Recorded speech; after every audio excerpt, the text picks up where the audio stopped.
This podcast is part of the More Than Baseball organization. More Than Baseball is working daily to better the lives of minor leaguers all over baseball. Our mission is to protect and enhance the future of our game by allowing baseball players to live a better life during and after their careers. All right, I'm super excited for my guest today. He was drafted out of high school in Pinole in the ninth round by the Phillies. Fellow Bay Area kid and my guy, Don Pipkin. Pipkin, how's it going, brother?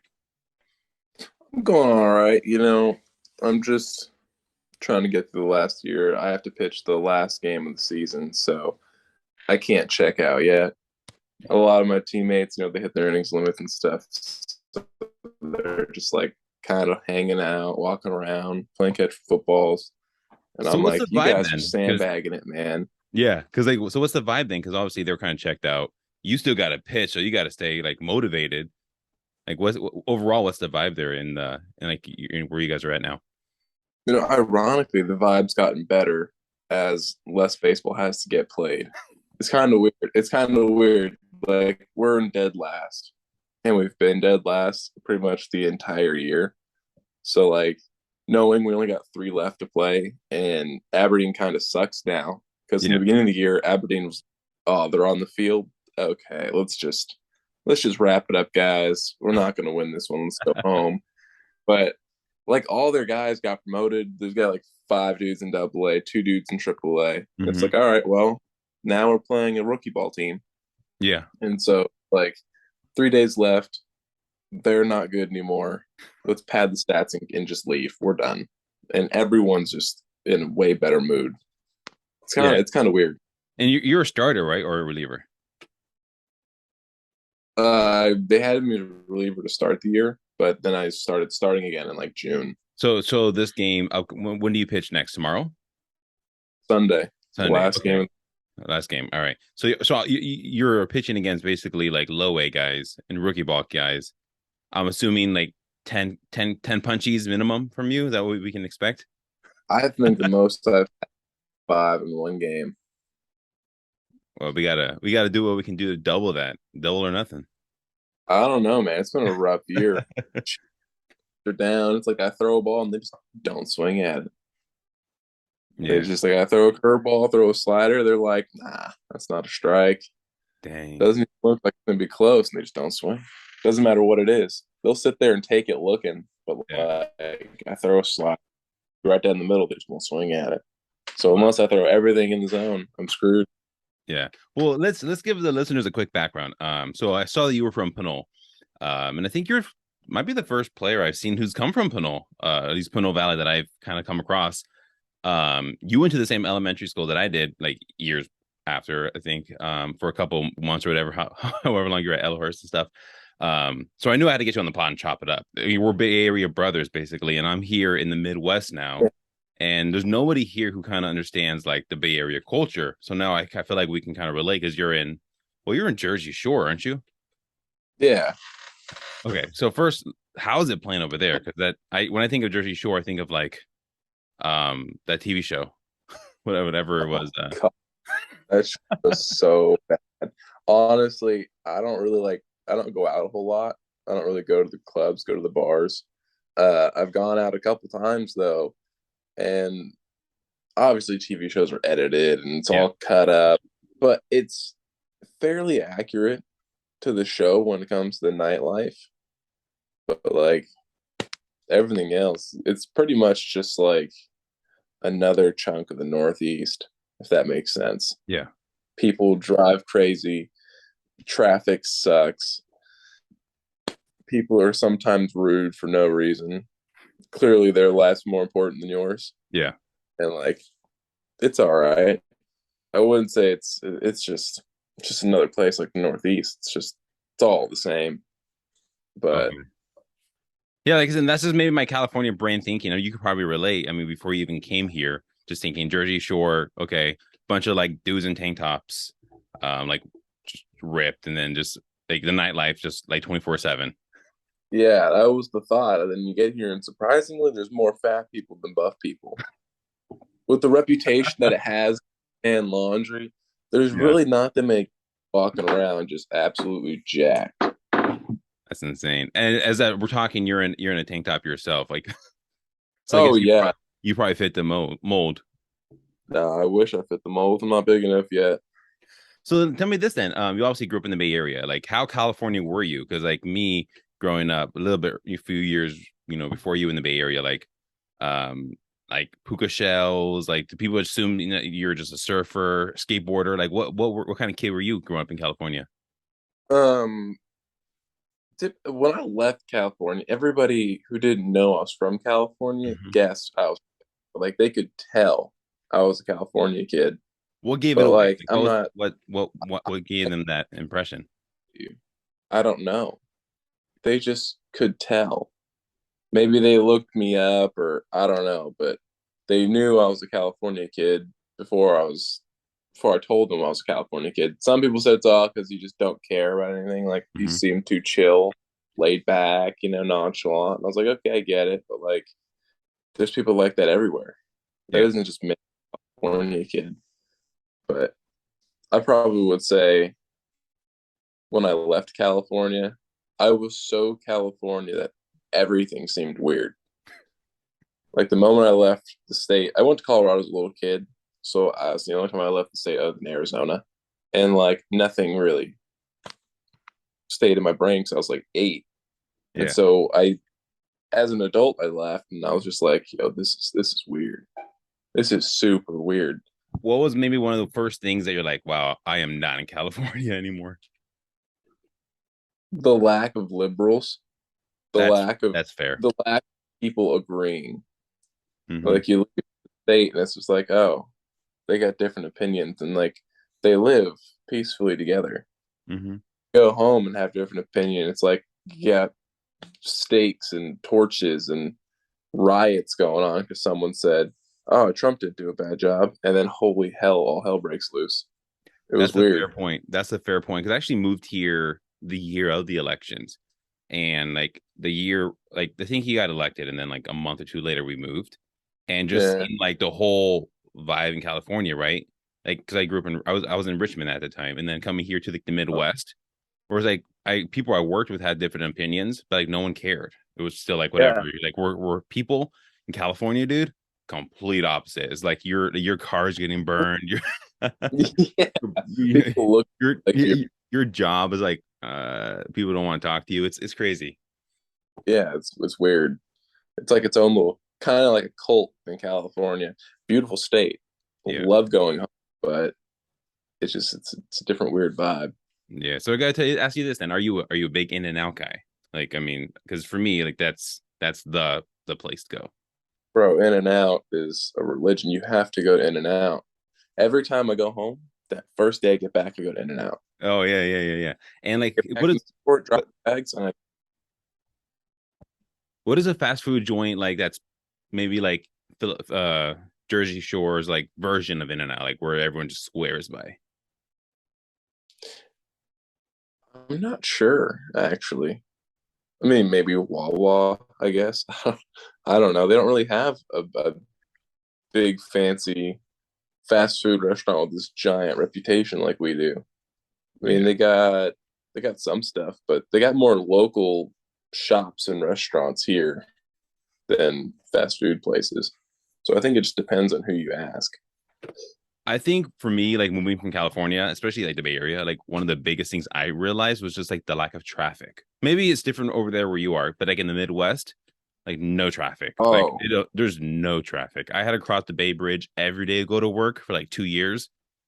I wanted to jump off the bridge halfway through. Like it was so bad. yeah. Traffic there is brutal compared to anywhere else that I've been. I mean, Yeah. I've obviously Northeast. I'm in Jersey, so everyone's going to New York. So if you go on the Turnpike, there's traffic. That's the only place. Yeah. And we're right on Route 70, so like there's some traffic from time to time, like peak hours, like literally only 4:30 to 5:30. There's traffic on this road, Yeah. but everywhere else is a breeze. Unless there's road construction, there's no traffic. Or school gets out, there's traffic in the neighborhoods, but that's fine. Yeah. You can expect that you can plan around that. I feel like in California, it's like, hey, go to the grocery store. All right, I'll see you in a couple hours. It's like you have no idea what to expect ever. It's crazy. in California in Pinole, it's like a drive-through city. 80 goes right Yep. through half of Pinole, and so everyone uses our main road right by our in and out to cut around the freeway traffic. Hmm. And in doing so, they create a giant log jam right through this second most important street of the city. It's got all of our grocery stores, our Target, all of our food places, and they just clog it all the way up. They actually want to put in apartment buildings on that road when it's already a terrible road for anything. Yeah, it's So crazy. just going to add a little more traffic to California traffic. Yeah, like I go through 80 when I go to like Vallejo or like whatever Napa, whatever. Like we were going that direction, and it's just, I would say this: I'd rather go that direction than toward like San Francisco or 580, 80, and like that Oh yeah, merge. That's just absolute. Like passing like the IKEA in Emeryville, like that's just torture. it's an honest shit show. I mean, Yeah, you go all the way left to go to the airport, all the way right to go to the city, but then not so far left to go to Oakland, but not so far right to go to Hayward. exactly, I exactly. can't, and no one lets you merge. No, I find myself home. I don't even go that direction. If I have to go anywhere, I'm going inland. I'm going like Martinez, Concord. Shit, I'll even go to Sacramento before I go to San Francisco. hmm Sacramento.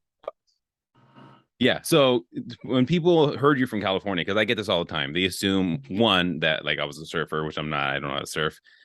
Two, they assume like I know every like actor in like the country because like I automatically in Hollywood, although I live like 9 hours away, whatever. But like, is that do you get those like and also like the whole laid back thing because that's how I am as well. Like even at my job, be like, man, you're so like laid back, nothing gets you upset. Nothing really does. I think that's just like the way I kind of grew up, like just California cool, California chill, and all that kind of stuff. But what was maybe Yeah, one like stereotype that people just assumed about you because you're from California? I'm not really. I don't know actually. I mean, other than political stereotypes, there Yeah, weren't really many. that's fair. Like, they just let me be. They didn't really assume I was a certain way, other Hmm. than he's back. That was pretty much it. Yeah. All right, but let's talk about you growing up and stuff. So obviously you go to Pinole Valley High. California produces a ton of like talent like all over. I've had guys like Yeah. who played all over California and like they're like, okay, the talent is incredible. And then I talked to guys who are like in the Midwest where it snows like 4 or 5 months out of the year, so they can't like practice as often. So like the talent maybe isn't as like the Florida, the Californians of the world. So in the Bay Area, like how was the talent for you like in high school and stuff? I didn't. Pinole Valley wasn't. It's not a big sports school anymore, but the only player I played that was, at my level, drafted, gonna get paid was Osiris Johnson. Out of all the kids at all the schools, there's only really one. Where did he But go? when I was a freshman, he got drafted by the Marlins Okay. out of high school. So he was at what's the school? Encinel High School in Alameda, Okay. Yep. I where know exactly where that's at. so it was he was the only guy really that was even par with what I could do on a baseball field, but that was it. There was really nobody else. When I was a freshman, we had a shortstop named Casey Wallace. I don't know if you've heard his name before, Mm. but he was good. You can't deny it. He was good at baseball, but he kind of like just ran his mouth and went down the drain because people can't shut up ever, and he got recorded saying something on Twitter. Oh, But other than those two, there wasn't really anyone that was like, "Oh, this guy might go. He's got something going on." Those are the mhm. only two players that I've really seen from the Bay Area, at least, that I had to deal with. Yeah, and I'm not really a stats guy. Like, I won't claim to be, but like I'll gas you up a little bit. Like in high school, your ERA was 2.23, which is, I mean, is that good? You tell me. Then you had a batting average of 330. Were you just like the guy then, like in your area? Like there's that guy, like we want to face him because he's just gonna carve us, or when you're at the play, they're like, all right, we'll chop that up to a hit. I'm not really sure what other people thought. I knew when I was going to get the ball that I would more than likely have at least 9 strikeouts that day on any given day. And Awesome. as bad as that, but like the 2.23 ERA with the level of baseball I was playing, it should have been a lot lower. That's for sure. But it was just go out there, do my thing. I don't know what people thought. I don't know if they wanted to face me or not. I knew I wanted to pitch the better teams, Yeah. but the better teams still weren't really good. So I don't know how I had a 2 ERA. It should have been like a 0, Yeah. but it's fine. It's fine. What was your like And the hitting best game? part, Sorry, go ahead. a best game. Yeah. That Ooh, I maybe don't know. you just carved maybe 13, 14 Ks. They just had I nothing think against you. I had 12 a couple times. I probably would be. We were on the road at St. Mary's. I think I went 5 innings, no runs, with 12 strikeouts and like 1 or 2 walks. I Jeez. think that was. I think that was the best game. When did you so you were committed to Cal. How was that? Like how was that? Obviously you got drafted and all that, but how were the visits to were any other schools interested in you? Because obviously Cal is like local, like right where we both grew up. Is that like your dream? Right? Yeah.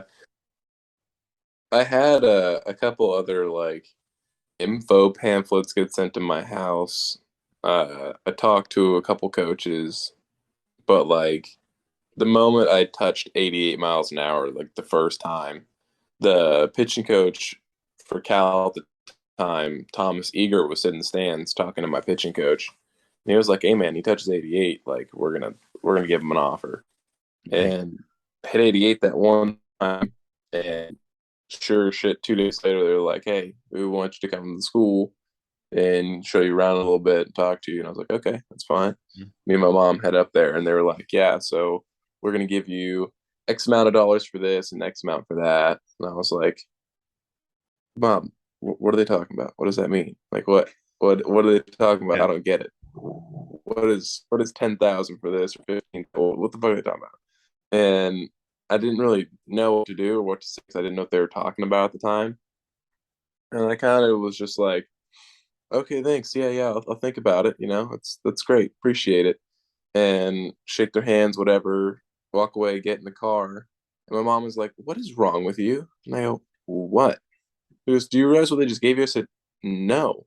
What did they offer me? She said, "They basically just gave you a full ride, son. Like they just paid. They said they pay for your room and board, your tuition, most of your books. Like you wouldn't have to pay for college. Why didn't you just say yes?" And I was like, "Because I didn't know what they were offering." And so to this day, whenever we Crazy. bring up college, she makes that because 15-year-old me had no idea what was going on. You were 15, so It's was pretty. that heading? Was that after your freshman year, heading to your sophomore year? Then Yeah, it was. I think September, late dang. September, my freshman or sophomore year. Yeah. It So was early. when It did you was commit then? When did you commit to Cal? October of my sophomore year. Super Okay, so early. you just waited the next year then. Well, no, that was I went there and a week later. Not even. I think I said yes, like probably an hour after we left because I called him back like, "Hey, I didn't realize." But yes, I would love that. Yeah, And that that's was insane. right in the beginning of my sophomore year. So you go to school in Pinole, and are guys just looking at you on the team, and maybe other players that are playing you like there's that D1 guy. Like he's only 15, he's already a D1 commit. Like he's just a stud. Like were you just like I would have been the cockiest guy. All of the Bay Area would know who I was. That's how I would have it. I would have in my Twitter bio like D1 ready. Yeah, I had a helicopter mom watching over the social media to make sure I didn't do anything stupid. And I definitely was cocky, that's for sure. And but I would say probably the people that I wasn't close to, like other teams, other players from other schools, Mhm. they were cool. They were like, "Yo, that's dope," whatever. It's kind of weird. My people that I thought were my friends stopped being my friend because of it. What? Yeah, and it was like, bro, it's just a college. Like Yeah. we all can go. You just got you might not go to the same one. Like it's Yeah. not. we can still be friends. And they no, it's just some people just complete 180. Dang. And now I'm that cocky asshole with the Cal scholarship, and that's like, all right, bro, I get it. I see where we stand. Yeah, that's insane. So I want to throw this stat at you, and maybe you didn't know, maybe you did know. I looked it up. You were 10 for 10 in stolen bases. Yeah, I didn't steal a whole lot, but when I went, I was safe. Dude, I take 100% in anything. So now are you kind of mad that Yeah. the DH rolls around because you just want to get on base because like show off that speed of yours? Oh no, as a professional, you're not stealing a bag. You are going absolutely nowhere. It is station to station, and you're done. That's it. However, I was looking forward to swinging the bat at some point. Just one Yeah. at bat, just see if I can get a hit, or just maybe stay in the game for two at bats, Uh-huh. just to try. Because Jack Perkins wasn't double A last year. He hit a home run, he hit a triple, and it's just like you hear the stories about it, and it's just like, dang, I want to do that. Mm-hmm. I wish. I can't wait to get up there. And you there, and it's like, damn, I missed my chance. That's right. I missed it. But I'm not mad about it. Yeah. I'd rather not have to deal with seeing 100 miles an hour go flying by. Like, what the fuck is that? Dude, I It's don't like, know how hitters hit balls. Like it's insane how fast people are just throwing the ball now. It's insane. well, they always say you can adjust the speed. So I guess after seeing it enough, it just becomes the norm. And That's you get fair. used to it, maybe. But Um, like, if I think the fast 85. yeah. So if I'm seeing 100 a box, just I'd be like, what the fuck is that? Yeah.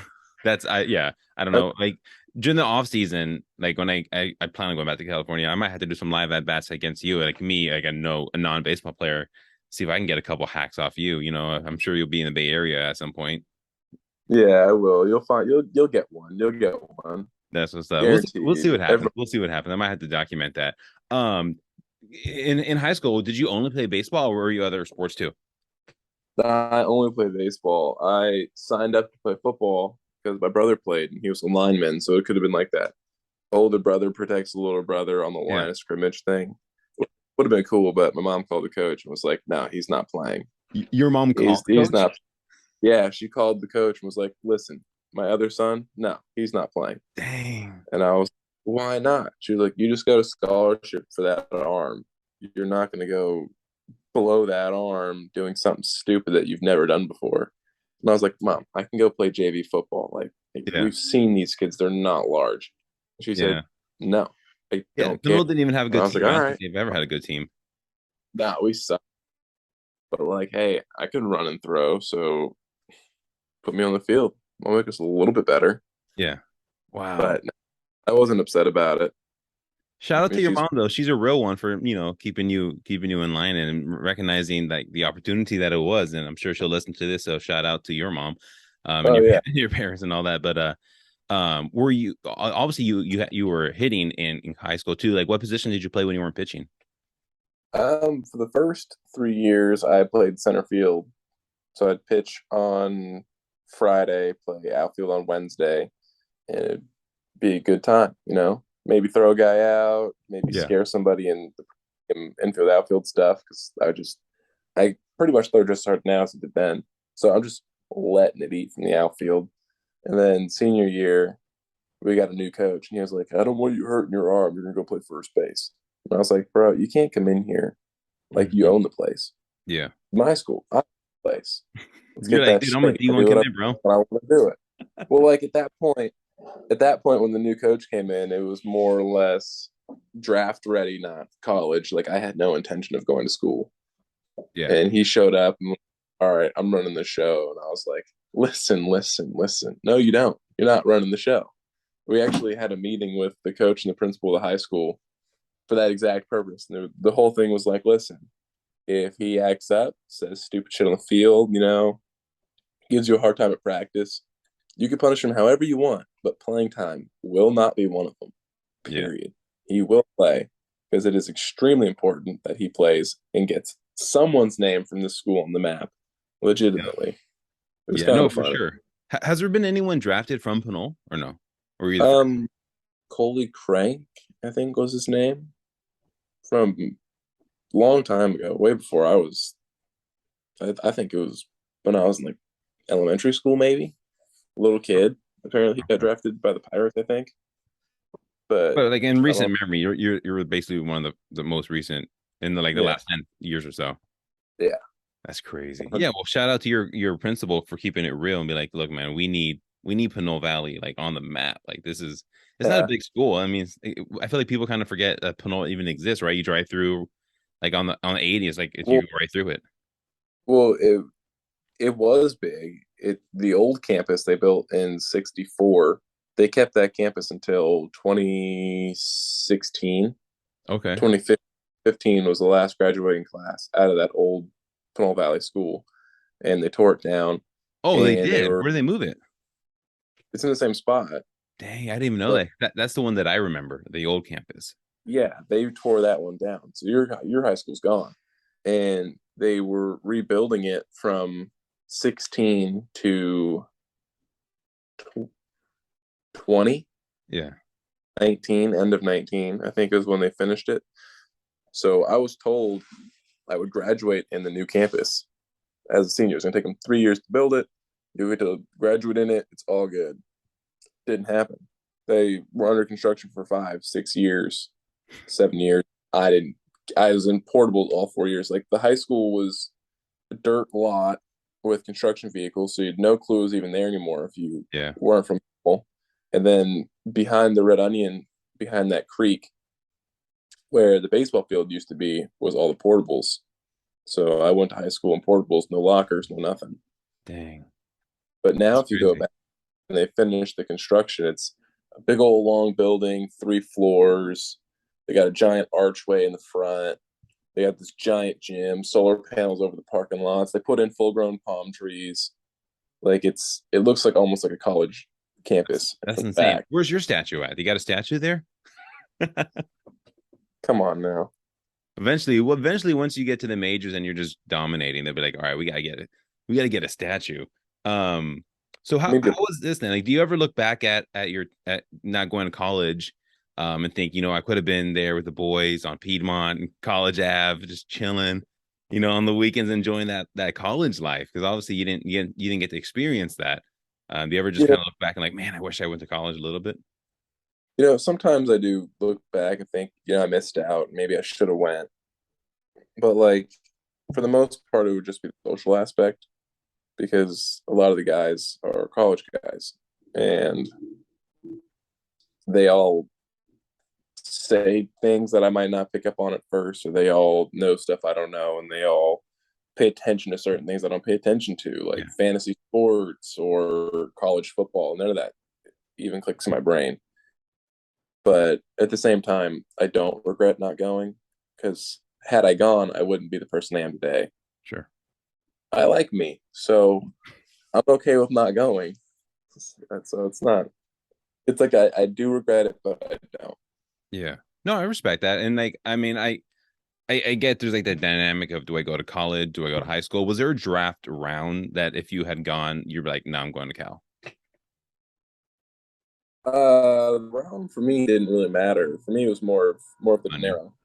Yeah. Yeah, the more I got, the more likely I wouldn't go to college. So I got like second rounder money in the ninth round. So Mhm. I'm not complaining. I'll go Yeah. happily. I'll And that go. just goes to show you how much like the Phillies wanted you, which is obviously, like you can gas yourself up a little bit, be like, all right, they kind of Yeah. wanted me to give me that money. What was the first like dumb thing you bought? Like when you got your money? Because obviously you got a little bit, you got second round money. Like what was the first dumb thing? I know your mom's probably making sure you didn't spend it and go crazy, but like you had to buy something. I only spent a really large amount of money on one thing for myself, and that was a 2018 AMG Mercedes. Nice. And that's all I bought for myself. I bought little stuff here and there, food, something to mess around with friends. Oh, COVID hit. Let's go shoot with airsoft guns. I'll buy a couple of those, Hmm. stupid stuff like that. But I only bought myself a car. That was big. Yeah, and that's a nice car. Obviously, That was it. you're riding around, driving around Thing is, Pinole, and it's a sweet ride. that shit's nasty. I think I got that car for 175 on Dang. I-5 one time. It was perfectly straight for like the next 5 miles on I-5 Well, going I to know LA. exactly what you're talking about. Yeah, Oh yeah, and I was like, "There's no cop in sight. I could see all the way back, all the way forward. I could see it all." And I was like, "Man, let's let it eat." I just floored it for probably a good 8 seconds, dang. maybe not even. Yeah, And it said 175, and I was like, "All right, we're good here." And I took it off, and I was rolling 100 plus for probably a minute straight, just letting it slow down by itself. yeah, I haven't done it since. I don't think I've been over 110 since then. I had my fill. I realized, all right, well, my whole life could have just ended in a split second. yeah, One pothole, and I was yeah. so. That was my one thing that I regret buying, but I wouldn't get rid of it for the world. So Yeah. No, for I sure. I regret don't it. blame you. Regret it, but it's cool because my mom didn't want me to buy it. She said this is a stupid purchase. You don't need to be buying a $90,000 car. You're 18, 19 years old. The insurance is going to kill you. X, Y, and Z. And I was like, I'll be fine. Yeah. And I did it anyways. She was not happy with it, but she got and I told you so out of me from after a couple of years. So it's all good now. Yeah. It's not bad. That's no good for you. Like I said, I mean, some people have. I've heard guys tell me they bought chains, they bought this and that, but usually it's like a vehicle's like the number one thing they bought. But like at least you're not out there buying yourself some Fernando Tatis chains or something. Dude, could never. I did buy this chain. This was like $1,000, but it's just a little guy. Yeah. Something over the top, nothing crazy. So we wouldn't see you rocking around in like a Fernando Tatis like some bling right now. Nah, you won't ever catch me wearing a giant chain covered in ice. It's not happening. Yeah. Hey, I respect his drip though. Like it's not for everybody. Not everybody No, can pull it off, but like I you got respect it, those who can. yeah, you gotta have a big personality to pull off the Tatis drip. That's for sure. So talk to me about draft day. Like you obviously go sixth round, right? No. Yeah, sixth round. Like how Man, was it ninth round? How was that experience then? Like the whole like did you have a party? Like what was going on? so I was on the MLB top 100 draft prospects list. I was like Not 92nd, that good. 94th, something like that. Barely on the list, barely, but um, so there was hope. Like, okay, maybe it'll be first day pick. First two and a half rounds. 1, 2, and then the comp rounds. Like maybe. And really early, me, a few friends. I think my uncle was there. My pitching coach was there. A couple of family friends were there, and we all went to Mountain Mike's actually just to eat some pizza and watch it on the TV. And we're all sitting there, and I haven't gotten any phone calls yet from my agent. And then second round rolls around, and he calls me, goes like, "Hey Dom, I don't think you're gonna get picked on the first day. Like people have showed interest, but it's not for these rounds." And I was like, "Oh, okay." And at that point, it was already like the end of the comp round for the second round, and it was kind of underwhelming. I think I went into it with really high expectations just based off Twitter and the rankings and all the extra stuff that honestly truly doesn't matter at Mm-hmm. all.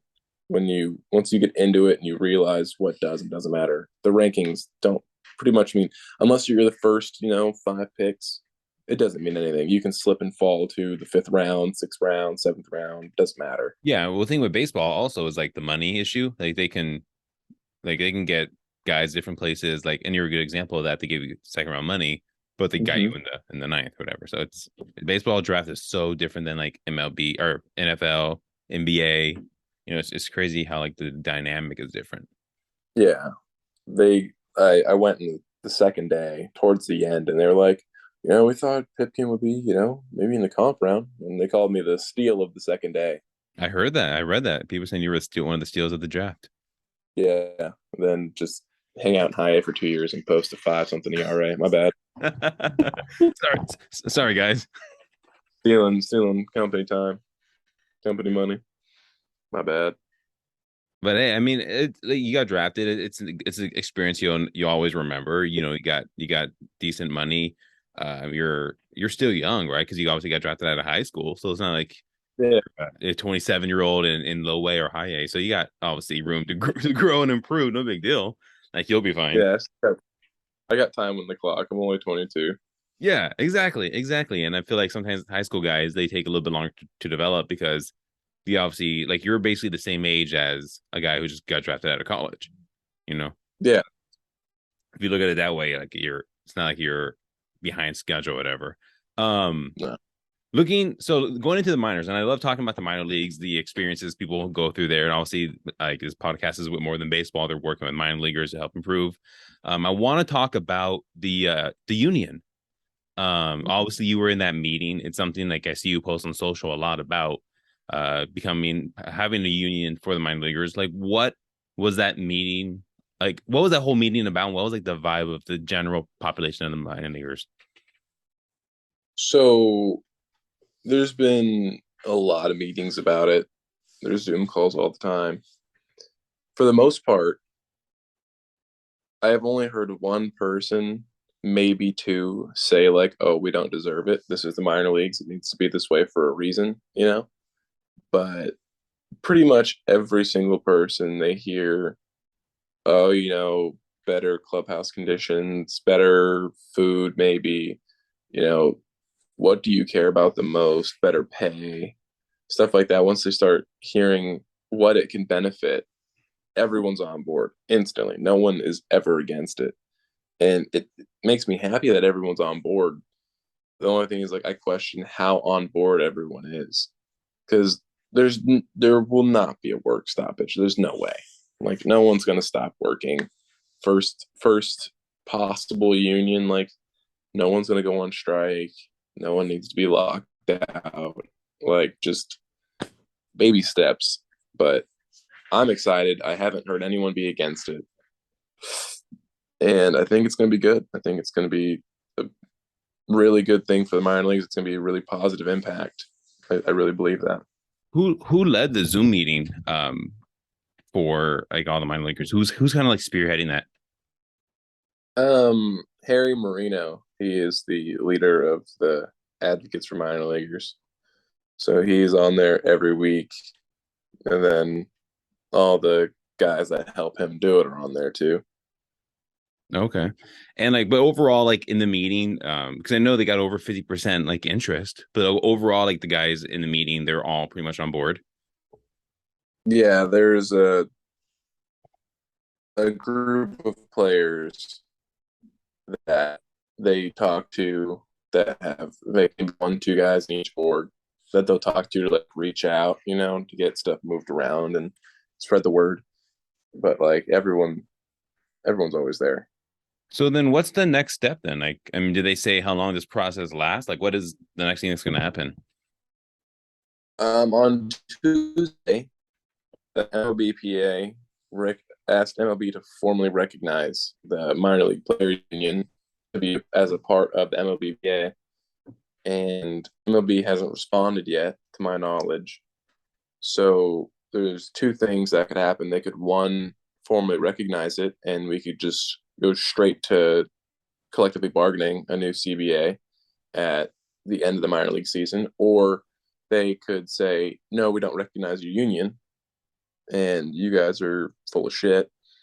And they could start an anti-union campaign, or they could just not and just be like, yeah, you guys aren't going to do anything, whatever.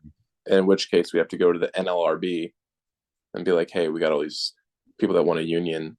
And then we have to do a union vote. And then anyone that signed a union card could then go vote yes or no on the union. And then if we get enough votes for yes, majority yes of people that signed a union card, um, they'd say, hey, MLB, like, they have the union, they have it. So you have to recognize it. Good. And And hopefully that does. And that's like, an improvement from like what it has been like prior to this, because obviously Manfred and like Major League Baseball in general, like the treatment of minor leaguers and people like people see the final product. They don't see like that grind it takes to get to the majors, right? They don't see the years in Double A, the low A, rookie ball, whatever. Some guys go through the whole like all five or six levels, and they Yeah. see that finished product, and they assume like, okay, they're rich baseball players. Yeah, people don't see what goes on behind the scenes because behind the scenes is messy to say the least. MLB has an exemption from all antitrust laws. Mm-hmm. So, or you know what that means, right? Yeah, yeah, Yeah. So they can all talk to each other and they can set pay scales and they can cap out this and cap out that. You're not allowed to talk to each other. You are separate companies. mm-hmm. You are in a competing business, or you're supposed to be, and they use their 100-year-old exemption to their advantage to pay us less than $12,000 a year. I mean, I'll say it. My income last year was $11,475 and some change. That's insane. I mean, I got a signing bonus, so like it's not that big of a deal to me. But there's guys that have signed for $1,000, $1,500, $2,000, where it's like that just paid their rent. Now what? They're making nothing, and it's kind of a slap in the face Mm-hmm. when you go look back at the whole unionization process we've gone through. Rob Manfred went on TV and was like, "That's a livable wage, 11 grand a year, 12 grand a year. Oh, they can live off that, no problem." It's like where, Yeah, like in Alaska, maybe, probably not even. Alaska's actually I expensive. don't know. I like it. Yeah, that's my point. But I mean, Blows yeah, my I get mind your point. that It's insane. Like no one can live on that amount, and for him to call it a livable wage, it just shows it's that laughable. yeah, it just shows a disconnect that because he gets paid millions. It just shows a disconnect between him and like the average person, I guess. Yeah, Rob Manfred makes 18 million a year doing his job. Fun fact. I looked that up and that was what I was told. Um it's just it's they just don't care. Yeah. It's nickel and dime one group paid the other group what they're worth, arguably. But Hmm. it's stupid. Yeah. So tell me this then: have you had any interesting minor league stories? Because like we'll kind of end on this. Like what is maybe some funny minor league story? Because like I've had guys tell me they pull up in their bed and they see blood on the sheets. They've had fans like go onto the bus trying to get autographs. Like I've had some crazy stories. Like what is something that you've Oh experienced word. maybe in the minors where you're like, dang, that's just insane. Uh there's been a few things probably not appropriate for the podcast, but uh something funny. Albertus Barber. I know. Love that Yeah. guy. He You just got is a promoted, right? To riot. Double A. Yeah, he just got promoted. Yeah. That dude is a riot. So it was 2019. We were in Kannapolis. I want to say I don't know where. I can't remember the state or the city, but we were playing the White Sox, and I'm in the clubhouse hanging out, whatever. And two guys come walking in with their bags, call ups, whatever. I get it. And one of them was Barber. And I was like, all right, another white dude. It's all right. It's to be expected. It's chill. At least he speaks English. Yeah. And he was giving me like these. It was weird. I was like, this guy's kind of weird. I was like, getting weird vibes, and it was funny. And he didn't really do anything out of the ordinary. Just said some off the wall stuff here and there. And it's like, all right, it's fine. Like a week later, we are in Augusta, Georgia, playing the Green Jackets, and he turns on this random song in the clubhouse. He's just screaming and hollering, trying to fire everybody up. And you got a couple guys recording. I was right there recording my phone. Some guys are clapping, laughing at him. And he did what he called the inchworm. He, on beat to the song, dropped just flat on the ground and started inchworming on the floor, dragging his face on this old dirty carpet. And we're all looking at him like, this dude's insane. I think this dude's on crack right now. Yeah. He's screaming and hollering. And it's like, you don't know what he's talking about. And he's dragging his face in this dirty carpet. And it's just like, oh, all right, that's Albertus Barber. And from that day on, everyone was like, yeah, that's the guy. That's the guy right there. He is the edge. Yeah. So would you say he's like the clubhouse guy, then the guy who kind of fires up the boys, maybe makes everybody laugh, crack a couple Oh, jokes or something? oh, absolutely. He definitely fires up the boys. He's always right there screaming, "Let's go, let's do it, let's play hard." Yeah. It's kind of weird. Yeah, let's fucking kill somebody. I'm like, okay, relax, Barber. We get it. You want to play hard and you want to win. Wait, Easy. say that last part again. You cut out. He'll say like he'll be in the clubhouse like, oh, let's go kill somebody. It's like Barber. We get it. You want to play hard. You want to win. Like but relax. Yeah. There's a line. Yeah. Just chill. Dang. But he's always right there for the boys. Yeah. And he might be dead to me, actually, if I'm being honest, because he told me he would come on the podcast like a year ago. So like I don't know what you might have to message him and be like, bro, you can't just big league me. But no, he's good people. Like I messaged him a couple times and like he was recovering from, was it Tommy John that he had? I think so. Yeah. Yeah. So it was during his recovery process. He's like, hey, when I'm all done, after the off season, I'll hit you up.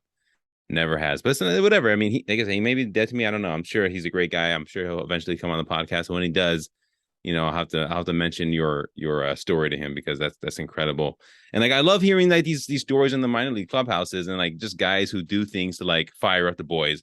Your coach or manager, has he ever said anything like a good like war story of like something to fire up the boys or no? No shot. Our manager is most monotone man on planet Earth. I mean, that man doesn't have a drop of emotion in his body. It's just like, all right, man, let's go play hard today. And then we kind of, all right, man, you played hard today. And he goes right into his fucking office. It's just like, all right, thanks, dude. Good talking to you. Wow. Have I you had like him. any? He's a cool guy. He's a cool Yeah. guy.